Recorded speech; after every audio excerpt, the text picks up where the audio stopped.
Courtney is a motivational speaker and is a personal friend of mine, a very accomplished individual, is a principal in the school. In addition to that, he's a real estate investor, and he does many, many things in his life. One of the things that I know that he does is that he practices karate almost religiously. He's a third-degree black belt. So don't pick up a fight with him.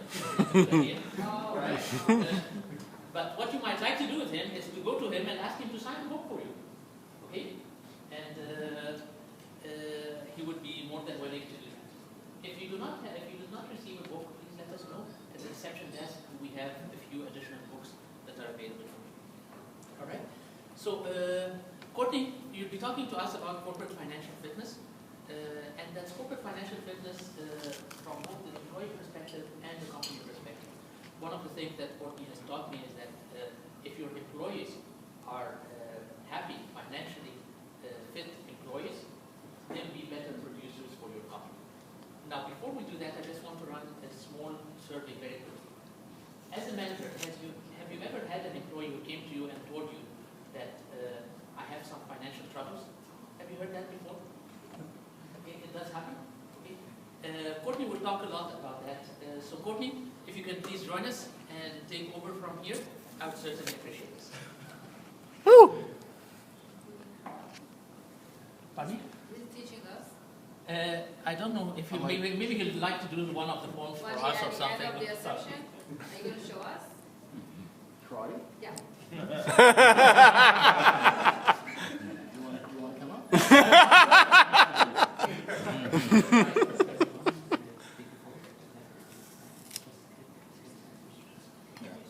All right, awesome. Thanks. All right, I'm going to try this mic for just a few seconds. I won't stay here though, because I don't like to stay too far away. Corporate financial fitness. When you think about corporate financial fitness, what images come to your mind? Do you think of a beautiful building like this one? Or maybe you think of magnificent skyscrapers built by our insurance and our banking giants. Some of you might equate corporate financial fitness with this, but most of you probably equate it with a balance sheet that is in positives. In addition to the beautiful buildings that line for city streets, some of you might think of the CEOs and the CFOs as the main drivers behind the company's financial success. Statistics are easy to find of solid companies who've done well behind strong leadership. You don't have to look very far. Companies like IBM, Procter & Gamble, Google, Apple, Coca-Cola, all of these companies have had solid leadership that put them in a position of number one in their industry. And if you were to stop here and say, you know what, it's the executives, those in the higher upper echelons of corporate financials that really impact the company's bottom line, you could be forgiven for that. Because we've been conditioned to believe that everything that happens in a company is based on the decisions of those in the higher corporate structure. Unfortunately, who often gets overlooked are the millions of people, men and women, who are working tirelessly to move a company forward. I believe, and I'm just going to try this, it works. I believe the strongest pieces of the corporate financial pillar are the individuals who are now shouldering the burden, especially in these economic difficult times. And these are the individuals that are most important. These individuals represent the most important cog in the wheels of corporate financials. Because without them, let's be honest, there is no business. And so employees are to be valued and appreciated. This is good for them. It's also good for business. If leaders of corporations put the financial security of their employees on their list of priorities and commit to doing all that is required to help them secure themselves in the financial space, the rewards will be priceless. It was Zig Ziglar that said, if you just help as many people as possible get what it is they want, you can have anything you want. Employees want financial security. When money is no longer a consideration for how they live their lives, they will do all they need to do to become your strongest workers, your most productive workers, and they'll go that extra mile to ensure your company's succeeding and so forth. So, Good afternoon.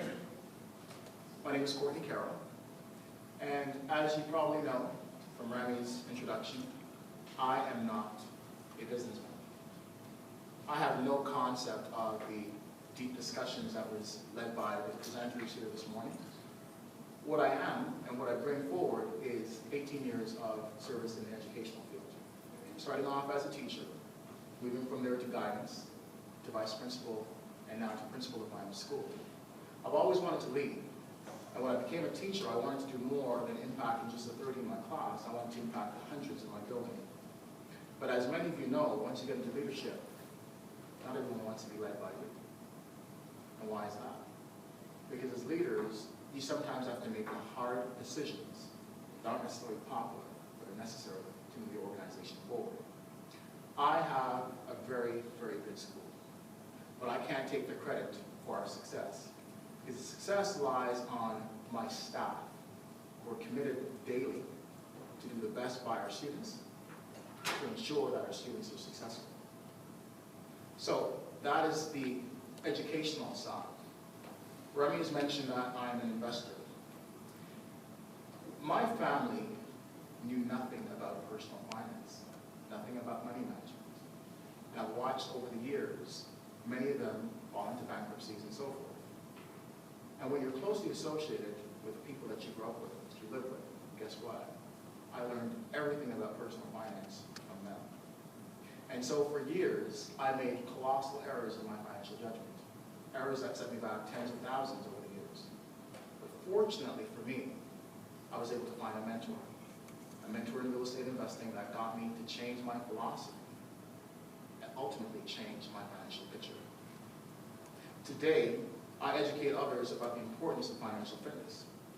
And I've written a book, thank you very much for those who have come up and speaking to me about the book, on how they can elevate their lives to the next level. The book is about my personal stories of the challenges and the struggles that I've overcome and the success that I'm currently reaping. But not just about my stories, but stories of others who failed financially but have since succeeded. It's a practical guide that helps people move from one rung of the financial ladder to the next.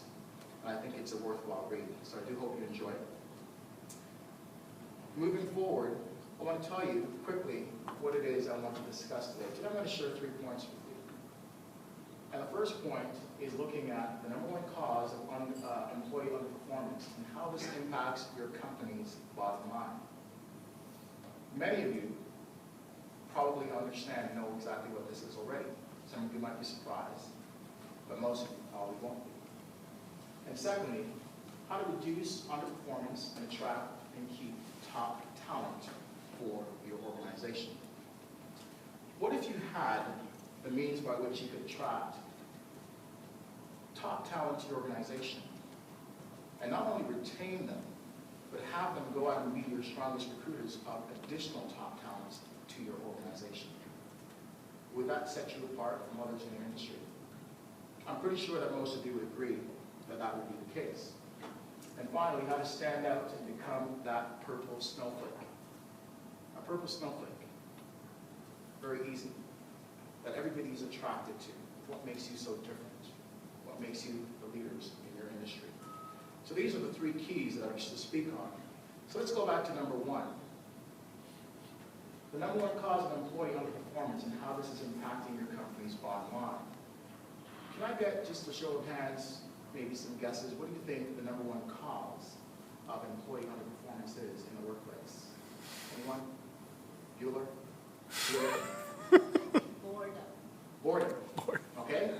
Could be one. Underpaid. Okay, not effective compensation. Unappreciated. Not appreciated. Empowerment, lack of opportunity. Repeat that again, sorry. Empowerment or lack of opportunity. Empowerment. Okay, to lack of opportunity. Okay, yes, sir. Bad boss. Bad boss, yes. Yes, I would call that. Any other thoughts on what the number 1 cause for employee underperformance in the workplace is?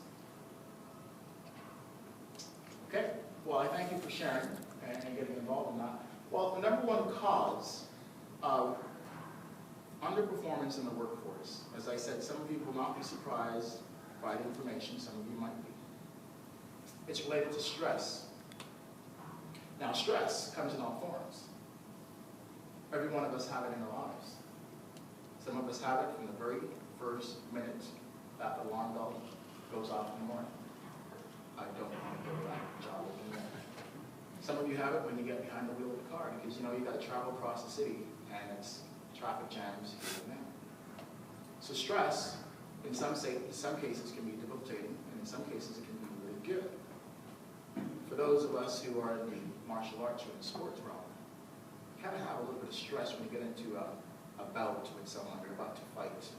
That stress is good because it kind of preps you, gets you aware, gets you not, let's just say, it heightens your awareness and preparedness for the battle, and that's good stress. You guys are all individuals working in your own organizations. You have the stress to meet a deadline. That could be a good stress because it releases creativity. It helps you to move forward and get the job done. So stress comes in many forms. So your workers are coming to the job with stress. But the number one stressor on them is not the home life with the kids, getting them ready in the morning. It's the financial stress that is number one right now with your employees. And this is what the bulk of the conversation today will be about. So there are certain economic realities that we're all aware of that's changing the way people are going to the workforce. And when you take a look at some of those economic realities, this is it.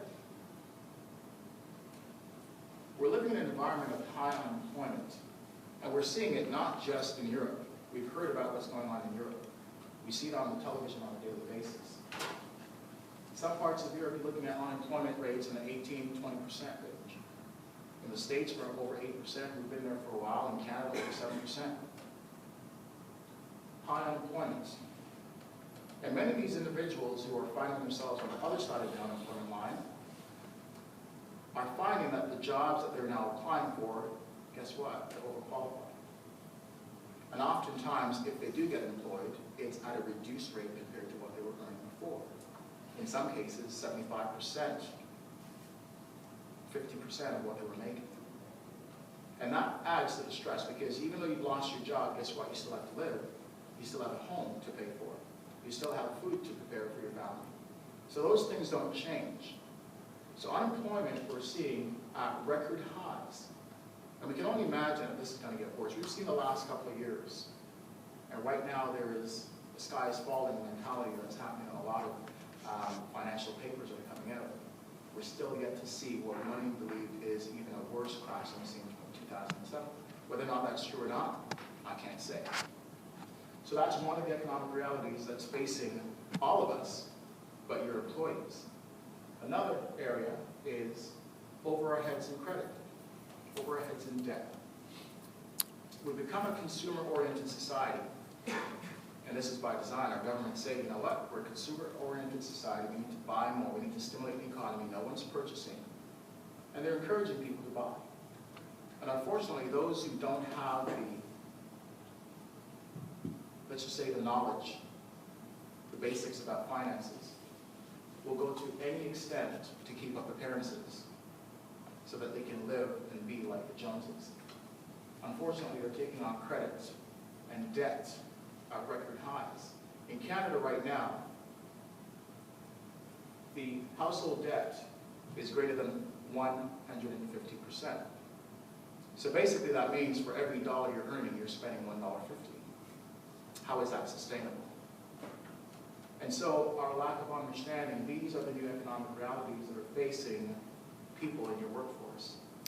And it's causing them a lot of stress. But it's not just them, it's also pulling from your company's bottom line. And we'll show you that in a little bit. Our personal lives and our work lives are interrelated. We can't separate what happens outside and then go to work and turn it off. It doesn't happen that way. You've all been at work. We've asked your colleagues, how was your weekend? Oh, my weekend was awesome. You know, I had a great weekend. I saw my family, I saw my friends. We had a nice barbecue at home. It was excellent. You ask another colleague, how was your weekend? Oh man, I got into an accident. You know, my boyfriend is such a... So that comes to work. We can't separate the two. And the feeling of overwhelmness when it comes to debt, how many of you have been in that situation? I'm the only one. Okay? Because when I got out of teacher's college, wasn't sure what I wanted to do. And I finally got into my career, I had a lot of expenses. And I was just barely getting by. At the end of the day, when I'm paying for my student loans, and I'm paying for my rent, and I'm paying for my food, there is not much left. Never mind entertainment. So a lot of people are feeling overwhelmed. And this is coming into your workforce. They can't separate what's happening outside from what's happening in the work. And there are reasons for this. There are 3 causes for people to be in this situation. One of them is a lack of financial education. I'm an educator, and I can ask this room, how many of you, when you went through school, were taught the basics of finances? Personal money management. Anyone? No? Is everyone in this room from the same place? We're all born in Toronto? Didn't think so. So why is it, regardless of which country you live in, this is not being taught in schools? And you got to question that. Regardless of where you are on the planet, financial education is not being taught. Because we've been conditioned to become workers of the state. Taxed at the highest level, and not looking for creating wealth for ourselves. And this is what is happening. Most people aren't given this information, so you're stressed because you don't know how to manage your money. You don't know that it's important to save first, pay yourself first, reduce your expenses, delay gratification, have a long-term vision for what you want, put money towards your retirement. It's not taught. Second reason is life events. Ladies and gentlemen, life happens to all of us. And events that happens throughout our lives impact how our money is spent. Sometimes they're great events, depending on whether or not you have the resources to deal with it. The birth of a child can be seen as a wonderful event, if you're ready for it. But in some cases, families aren't ready for it. The child's coming, and somebody just got laid off. That's financial stress. A wedding. Oh, great, my daughter's getting married. Guess what? It's going to cost me. I'm not so happy about it. Illness. If you live in some parts of the States, well, let's just say, and you don't have private health care, you're in trouble. Think about this young girl that just got injured from Canada. $97,000 to bring her back to Canada. Got injured on vacation because she didn't have insurance. These are expenses, and these are catastrophic things that can lead to bankruptcy and ruin lives and families. So that's the second one.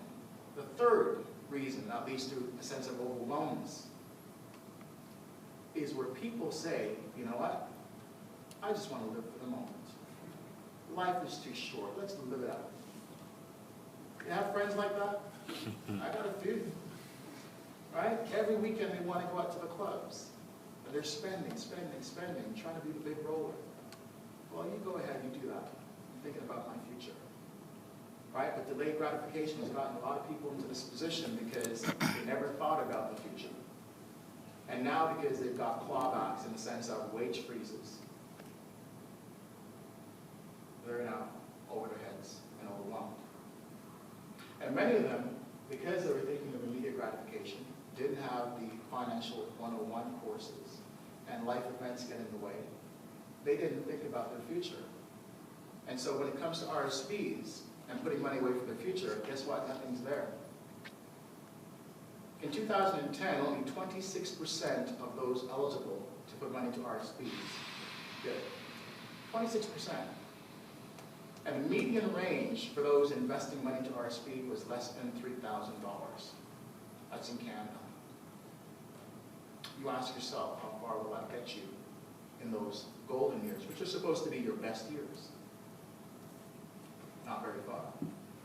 So your employees, this represents where they are. Many of them are dipping into their RSPs simply to make ends meet. And it's happening more and more. The financial downturn hasn't helped. Because many people have seen tens of thousands, hundreds of thousands wiped out from their investment portfolios. So you have issues in your workplace, and they are cause for concerns. So, statistical proof. In the 1970s, we were good, man. It was golden. We had double-digit returns on our investments. Everything was happening. And in 1979, only 1/10 of the working population was concerned about their finances. It was a big stress for them. 1/10 is not a bad percentage. If only 1 out of 10 is struggling, you know what, it's not so bad. And then in 1998, a study by T. Garman found that that number increased to 25%. What changed? And we had the dot-com stuff, we had house prices going up, we had a real estate bubble here in Canada in '89.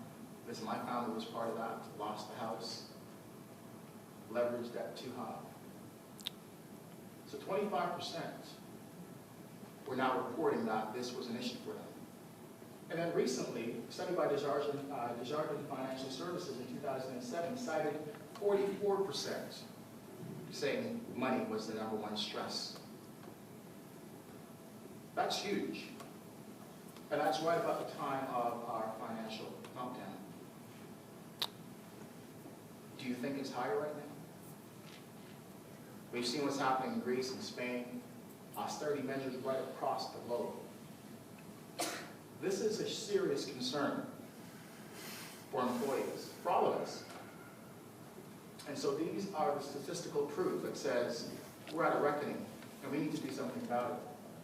So, cause for concern. It's their debt, but it's your problem. Okay? And it's very likely that, even though I said 44% based on the 2007 study, that on a conservative level, 25% of your employee or your workforce, okay, are currently experiencing some kind of financial pressure.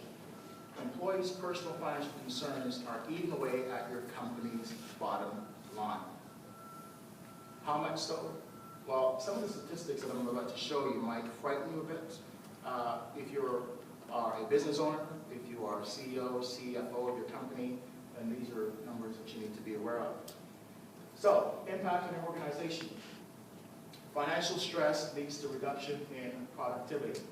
And it's reported conservatively that 20 hours a month per employee is what goes towards unproductivity on the job. In Garmin's survey, in Garmin's research in 1998, he said you could expect 13 to 25% of your weekly time on the job by employees is being eaten away by financial stress. That's a lot of time. So if you think about that, your employee works 40 hours a week, 10 hours a week. If you go on a 25% ratio, they're wasting on your dime because they're focused on stress about money. So we're using a conservative number at 20 hours a month. It's costing you as employers about $7,000 per year. And when you think about reduced productivity, some of you may have seen this. In my situation, I have an office at the front of the building, and I don't really see what's happening in my teachers' classrooms until I go visit. But I do have an OA. And our office space is right across from mine, and every day there are concerns about what's happening with her finances. She's either on the phone with her bank, she's either talking to her husband about, I don't know what we're going to do. When you're doing that, are you doing the job that you're paid to do? No, that's just one example. So people who spend time on the computer looking for other jobs, or they spend time on the computer trying to find the best deals, okay, speaking to debt consolidation people, that happens on your time and your company's time, and it leads to loss of productivity. Workplace accidents. This increases compensation claims. Now they say 60 to 80% of workplace accidents is due to financial stress or some form of stress. When you're stressed, you are not as aware, you're not as focused. And the 29,000 in 2001 was due to the fact that lost productivity, training new people, okay, workplace safety investigations, all of those things add up to 29,000 a year per accident. depending on the industry you're in. So these are big numbers. Health and welfare issues. Money, and when you stress about it, causes a lot of, it's more than just the physical, it also psychological and mental that happens. Depression is one of those things that happens when money is a real issue for people. Insomnia, not being able to sleep, coming to work with headaches, anxiety, hypertension, you name it. There's a whole host of things that occur when your health and welfare is related. And the financial cost to employers is about $300 per day per employee. On top of this, when someone is extremely stressed about their finances, they tend to look at negative coping mechanisms to help them through. What's one negative coping mechanism that you know most people will turn to? Alcohol. Huge. Drug abuse. Those numbers, when you factor them in, is costing employers anywhere from $11,000 to $13,000 a year for individuals who are abusing those substances. So this is a real concern for organizations. Employee turnover. Employees who are financially stressed, 40% more likely to source out, looking for opportunities to look for better, greener pastures. See, when your finances, when you're stressed, the easiest thing to do for most people is say, you know what, I'm not making enough money here. Let me look elsewhere. And sometimes it might be, you know what, I'm going to get $3 more over here per hour, and for some people that's huge, and it's worth leaving. But about 40% of turnover is due to financial stress. The unfortunate thing is most people, when they move and thinking it's the money that will help me manage my debt, they simply expand their lifestyle to fit the new income. And nothing changes because they've not fixed the root of the cause.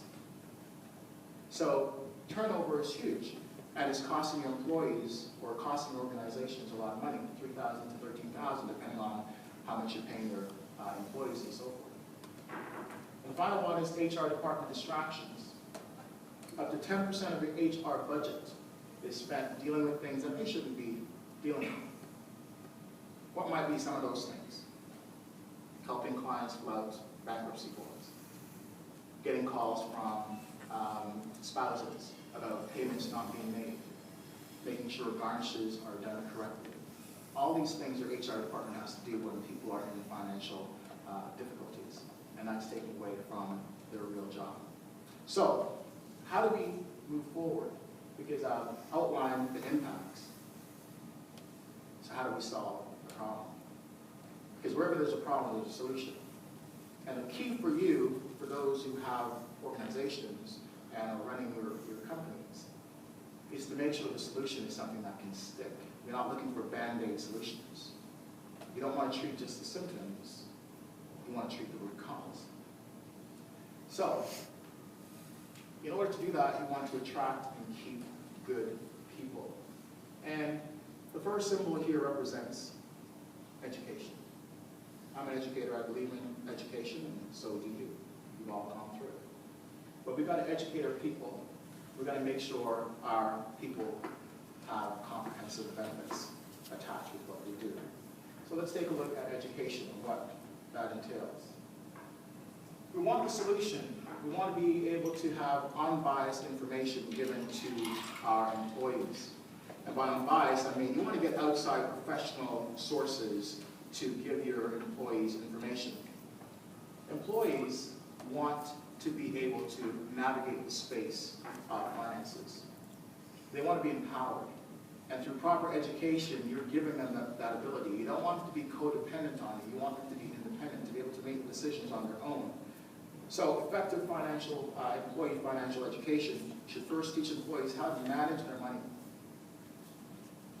If you don't know how to manage it, you can't keep it. And a lot of people say the rich will get richer, the poor will stay poor. Well, the rich know how to manage their money. That's why they keep on reaping rewards. But everyone can get there if they have the knowledge, because once you have the knowledge and you plug in the formula, it works regardless of where you're starting from. So you got to teach them how to manage their money, how to pay off debts in the best way possible to limit and reduce the amount of interest, unnecessary interest that we're paying. Once they have a handle on the debt side, then you can teach them how to do the investment. Most people aren't stressed about their finances because I'm stressed about how much I've not put into my savings. No, they're stressed about, I can't make it through the day. So let's teach them how to manage that piece first before we start teaching them about investments. A lot of people right now have credit card, financial issues with their credit cards, way out of whack. Thousands and thousands of dollars, paying 26%, listen, I've sat with clients with 28% on a credit card. And when I told them how long it would take for them to pay it off, the tears came. And that's one of the hardest things for me to do, sitting with people, because they don't know. And yet still they're thinking, well, if I put $50 to my RSP, no, you're getting killed over here. Let's attack what's important. But that education needs to come in your workforce. Second piece, money management and investing. And basically that's what I just talked about. So unbiased information means no one's coming in to sell you a product. They're coming to educate you so you can make informed decisions. And the management piece we just talked about. Face-to-face presentation. How many of you like distance learning? Sitting behind a computer. Hi, I'm really happy to be here. Is it just me? I know there's a couple in the audience, and I won't point them out. They like the distance education. They can sit at home, they can put on a tie and pretend that everything else is okay when they're just sitting in boxers and they're at the computer. I like to be face-to-face. And if you're talking about financial fitness, if you're trying to educate your employees, listen, they want to ask questions. They want to be involved. They want to see how the tools work. And so it has to be face-to-face in small group sessions, one-on-one, okay? But that's how you really get people to understand. Easy to use money management tools. You want to bring this to them so that they can walk away and say, yes, I know how to do this. I understand what debt stacking means. I've got 3 credit cards. And this one's at 18%, this one's at 12%, and this one's at 9%. And the 18% is killing me because I'm paying more interest. So let me put all my resources there, pay that one off first, and then move. You give them some tools. You help them understand how their line of credit works and how they can reduce all those other major expenses that are eating away at their bottom line. And ongoing support.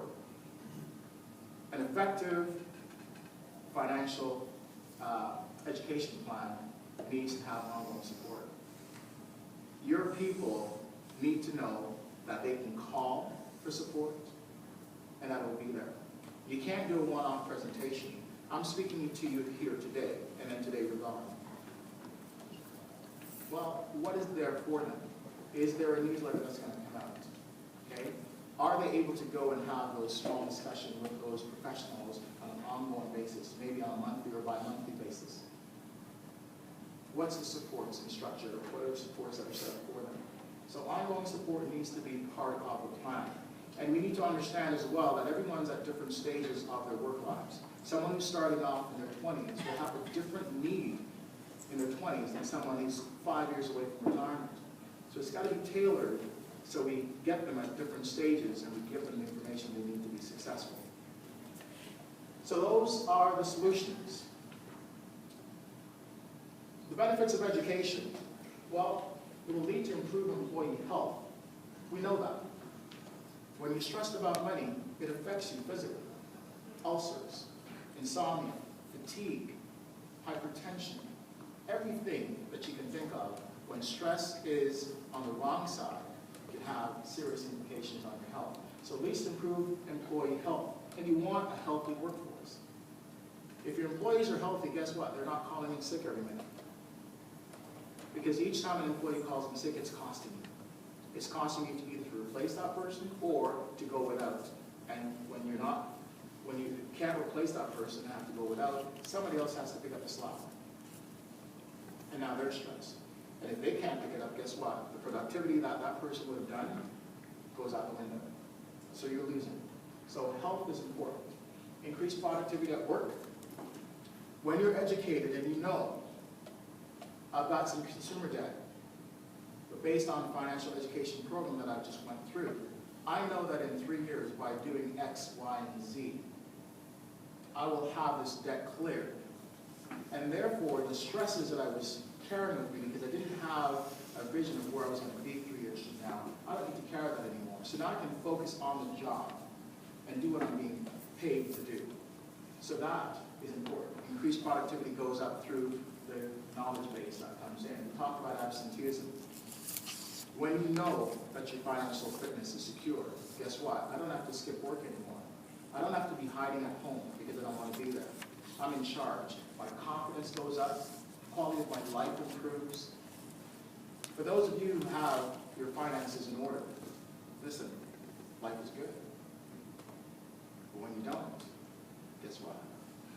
We all know individuals who are struggling. Some of us, it's our family members. It could be a neighbor, it could be a friend. But we also know those who are not struggling. They live a totally different life. Always smiling. Hey, how you doing? I'm awesome. So, quality of life improves, and our confidence improves. And these are important tangibles that you just can't put a price on. So, when you change habits by helping them understand the importance of financial education, and you give them the tools to be successful, you save lives. Louisiana Chemical, after finance literacy was implemented in their workforce, 45% of employees, these are employees that were already contributing, but after they got the education, it was sustainable, it was brought forward, 45% decided to increase their retirement contribution. 34% started to contribute to their retirements. And 70% changed their investment strategy to be more diversified. You win. A study by Gartner in 2006, employers can expect a $450 return in positive job outcomes, $300 in lower health costs when employees improve their financial behavior. Is that significant? You better believe it. What happens if you've got a workforce of 50 people? Well, you do math, 450 times 50. Imagine, that's assuming they're all underwater. But the numbers are really startling. If you've got a mid to large size company, you can realize additional savings of upwards of $2,000. So it pays to have your employees educated on the importance of financial fitness and education. Second pillar, education is important. But the second thing you want to do is to create a win-win situation, and this is about benefits. How many of you think benefits are important as an employee? I'm an educator, and we often say a lot of people get into teaching for the defined benefit that we get. I don't really know if that's why they go into teaching, but I know it's certainly a bonus, and you hear people talking about it all the time. Oh, you're a teacher, you've got one of the best benefits packages in the world. And that's good, I'm glad. It's for savings. I don't think about it. But 13 to 14% of my income goes towards my benefits on a monthly basis. And I'm glad. Because I don't have to make the decision. It's already done for me. So employees who know they've got something to retire to, guess what? Do they have the same amount of stress as someone that doesn't know what's going to happen when they retire? No. Life is good. So benefits are important. And to create a win-win situation, you want people who know that their financial futures are well taken care of, that there will be a retirement income to go towards. And it doesn't have to be a defined benefit plan. We know that that's history for most organizations. But there's defined contribution plans. There's all sorts of ways of structuring your pension so you can help people retire well. Dental plan. For several years of my life, I didn't go to the dentist. I didn't go to the dentist because I didn't have a full-time gig and no one was giving me coverage. And it was expensive. I didn't have money to come out of pocket. So when people don't have benefits, it's a huge thing. Because these are costly events. Does your organization allow for flexible work schedules to meet the needs of those who have young families? That's an important piece. And what about medication? We all need it. We're all aging. And so these are benefits that are important. And when you have strong benefits package, guess what? This is where people want to be. They want to know that my financial future is taken care of because my company is investing in me. And because they're investing in me, they're investing in my education, they're securing my financial future with solid benefits. Guess what? I'm going to give them my all. And I'm not going to look to leave because they're doing the right things by the employees. And so this is where we start. This is the second pillar. So employees want comprehensive benefits packages, and they want to be appreciated, valued, and receive open communication. If you can do those things and educate them about financial education, you create a win-win situation where they want to work with you, for you, and become your most loyal fans. So when we talk about benefits package, many of us understand it. I'm not going to go into the details of what a pension plan looks like. Listen, like I said this morning, you guys have way more knowledge on that side of things than I do. This is not my area of expertise. When I talk to people, I teach them about personal finance. So, pension plan, we know, extremely important. Extremely important. Health and dental. How many of you think health and dental is an important thing? Life happens. And you can be in the best shape. We talk about martial arts. I've been in sports my whole life. But I know individuals who are in excellent shape and then something happens. Life happens. They've been diagnosed with something. And all of a sudden, there's a huge cost that they didn't plan for. And they don't have the resources to meet. So health is important. And having it covered by your employer is extremely helpful. And employers who are doing that are seen a step above those who aren't. Most people now are looking for those things. Life insurance. When I started out in the financial industry, I started selling mutual funds and life insurance products. And you can imagine that in our current economy right now, when things are going bad and you've got to scrape around to see where you can cut corners, if I've got a premium that I've got to pay for out of my pocket, and my wage has just been frozen, but I know consumer goods are going up, the price of food is going up, the price of gas is going up, I'm going to look to cut some costs somewhere. And so these things might be cut. You know what? I can't afford to pay the premiums on life insurance. It's important. I've got dependents, I've got a house, but you know what? I'm going to let that go. So it's important to have some kind of coverage built into your compensation plan for your employees, because it's a valuable thing to do. In the general population, less than, not sure what the percentages are, but there's about half the population right now believe in life insurance. Some of them just like to throw the dice. And I've always found that very curious because, you know what, we're willing to insure our $3,000 car and pay hundreds of dollars in insurance. But we're not allowed, or we're not willing to insure our lives to protect those who matter to us. I never understood that. And so life insurance is an important piece of securing your employees. Competitive pay. Someone mentioned that as one of the stresses. Listen, if you're working in an environment right now and you're not paying your employees value for what they're doing, you best believe they're looking someplace else. Because if someplace else is giving them good compensation and a pay that is competitive in the market, they will be looking to move. So to keep your employees, pay them accordingly. Pay them what they're worth. And in fact, pay them a little more. That way you ensure they stick around. Employee assistance programs. We talked about the whole aspect of alcoholism and drug abuse. Many of our families, many of your employees have lives outside that would make you shake your head and say, geez, I didn't know. As an administrator, I see a lot. I have kids that come from some deplorable conditions, and they're struggling through it. And they're going through counseling. And where their kids going through issues, guess what? Adults are also going through issues. And so having an employee assistance program is obviously essential, because they want to know that if something happens, guess what? They don't have to come out of pocket. It's something there for them if and when they need it. So this is a comprehensive look at a benefits package. And the power of communication cannot be understated. This is so key. If you want employees to give you their best, then they need to know the direction that you're going.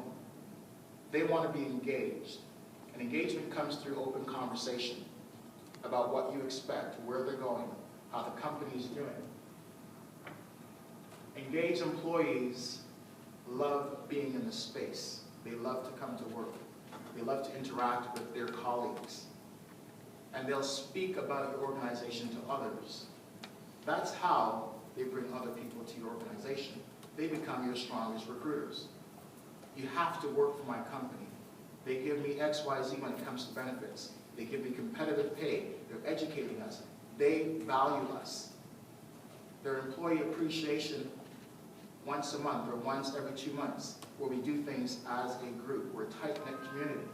We have flexible start times for those who are XXX. You name it. I got a young family. They allow me to come in a little bit later so I can get my child to daycare.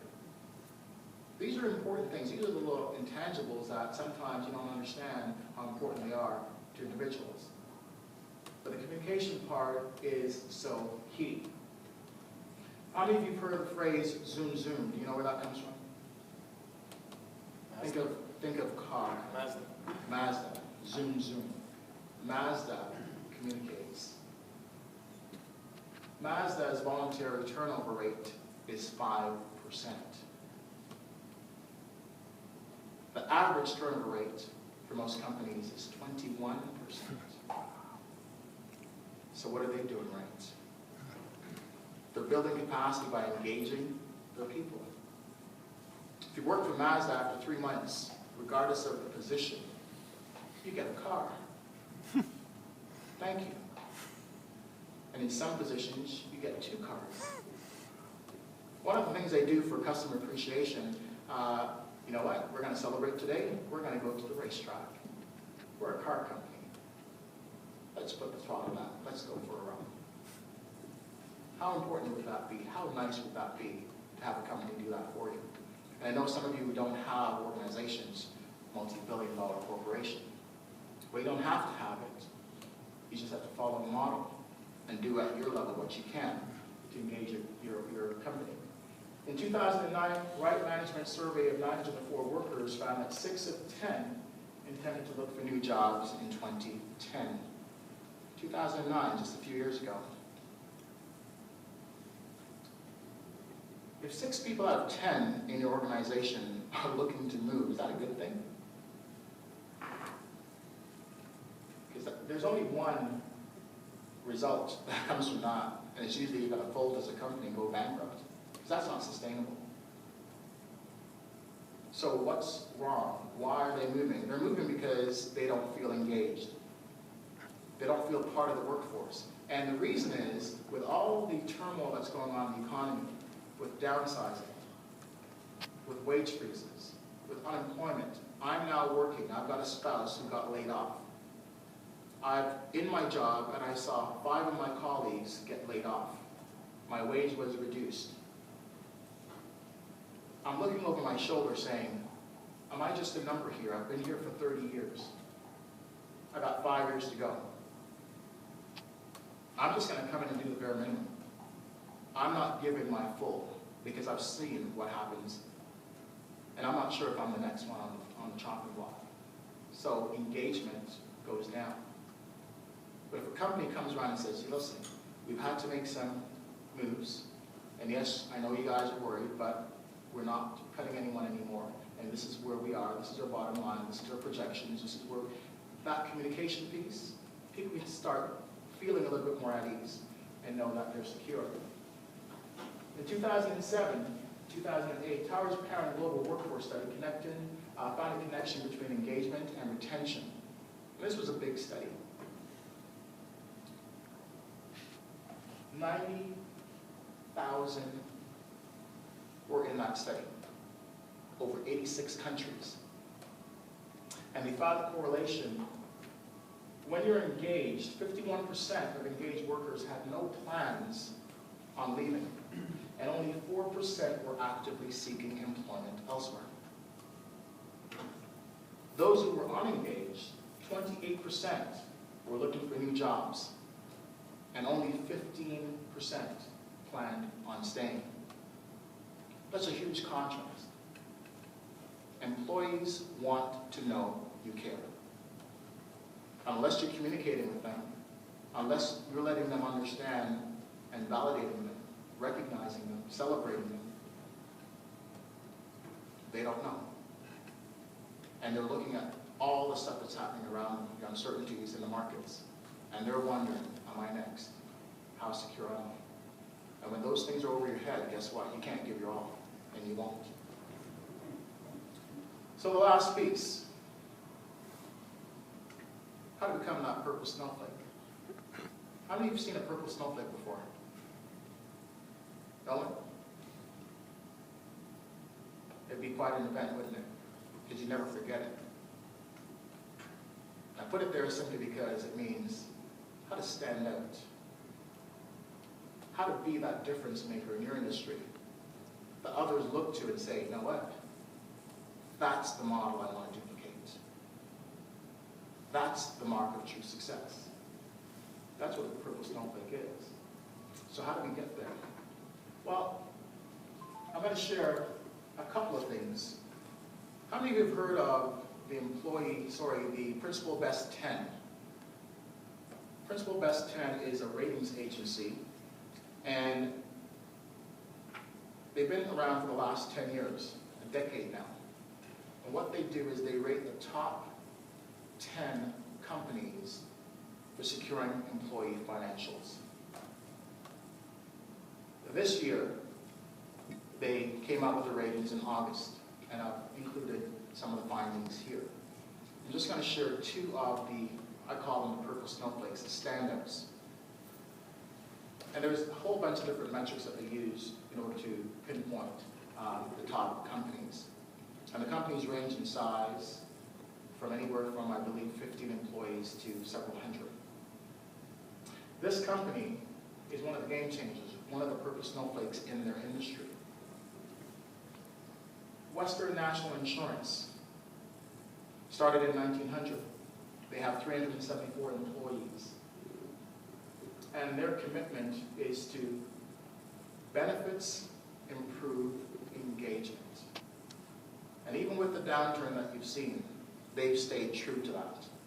Because guess what? A lot of companies are looking either to reduce wages. We're seeing it. If you're from Toronto, you've seen all this stuff in the news.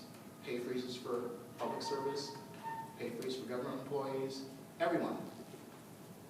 So they understand that sometimes you got to reduce pay, you got to change your structure. We can't give you a 5% increase every year as we've been doing for the past 5 years. But they know that employees value benefits. And so they were committed, and they said, you know what? We will not touch benefits. Regardless of what happens in the economy, benefits need to stay. We need to have stable, so our employees know that they're secure. And so they made no changes to their benefits. They were increasing raises, annual raises of 4%. And they communicated to their employees, they gathered them all around and said, listen, we're in a tight situation here. They polled them and said, what's important to you? Know the pulse of your culture. Know what matters to them. So we can do two things. If we touch benefits, we know some of you will scream, holy murder. But what we can do, we'll still give you an increase in pay, but it won't be the 4%, it'll be at 2%. And we'll leave the benefits the way they are. And they had that discussion with their employees, and that's what they did. So they reduced annual raises by 2%, and they provided short-term, no-interest loans to their employees, those who were in tight situations. Because when you take a 2% cut, maybe you plan for something ahead of time. Maybe you're falling on hard times. Maybe your spouse has fallen on hard times. And so they were able to give these loans out, and the loans range from $250 to $1,500. And within 5 minutes of offering the program, they had somebody signing up. Your employees are under a lot of financial stress. And so when we think about wage freezes and cutting benefits and so forth, you're impacting them more than you think, because you're asking people to do more with less. Employees care about you if you care about them. And this company was one of the top 10 companies listed by the Principal 10. Second one is Greeley and Henson. And this organization is in the field of engineering. Just checking my watch. Rami, I'm just on time? All right, just wanted to check. Told me to make sure I did my thing. So Greeley and Henson, formed in 1914, 300 employees, field of engineering. And if you know anything about engineering, it's an employees market. There's so many engineers, so few companies that can take them on. So they wanted to distinguish themselves as the employer of choice. They wanted to distinguish themselves from other employers out there. And so what they did, and a lot of the recruits during the interviews were shocked. You guys still do that? They offer a defined benefit compensation plan in an environment where that is almost unheard of. And so during the recruitment phases where people are coming into interview, they're like, oh, wow, that's awesome. 401k, employer matching contributions, annual profit share contributions, automatic enrollment, annual deferral increases. And they're committed to, we take care of our people because our people take care of our clients, and it's our clients who take care of us. Without your people, you're nothing. So these are two of the standouts, what I call the purple snowflakes. And words of wisdom from one of the organization. Communicate, communicate, communicate. You have to make sure people know about benefits. It's a waste of resources to have benefits that don't get used because people don't know they exist. You have to find creative ways to communicate. And that's from the Chief Operating Officer of Healy. So, in closing, to be a standout, to be that purple snowflake, there are a couple of things that you can do with your organization. Invest in people. And understand by investment, it's a long-term commitment. You don't put your money in the stock market and expect to take it out next week with a twofold increase. If you're doing that, okay, I got some property I'd like to sell you to. Okay? It's time. Investment takes time. And so when you invest in people, you're investing in their education so that they can take ownership, full responsibility of their financial lives. And you want to offer comprehensive plans. By doing that, they know you value them. You're taking care of them. And when you take care of people, there's a loyalty that builds up. And they will, in turn, take care of you. You want to attract and retain qualified people. You only want the best of the best. And if you're offering education and comprehensive plans, you will keep the best of the best. You want to motivate and maintain healthy workforce. What are you doing to increase the fitness levels of your staff members? Is there some kind of health plan available? Is there a recreation facility? Do they get discounts off recreation centers? These are important things, and employees value it. Reduce turnover and absenteeism by doing the following, and you can secure your pillars. Formula for success.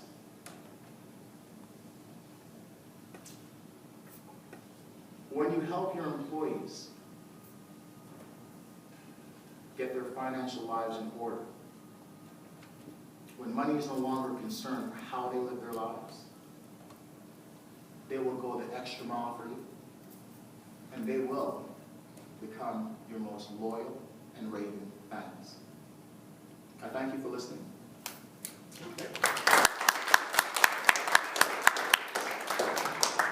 Thank you very much, Courtney.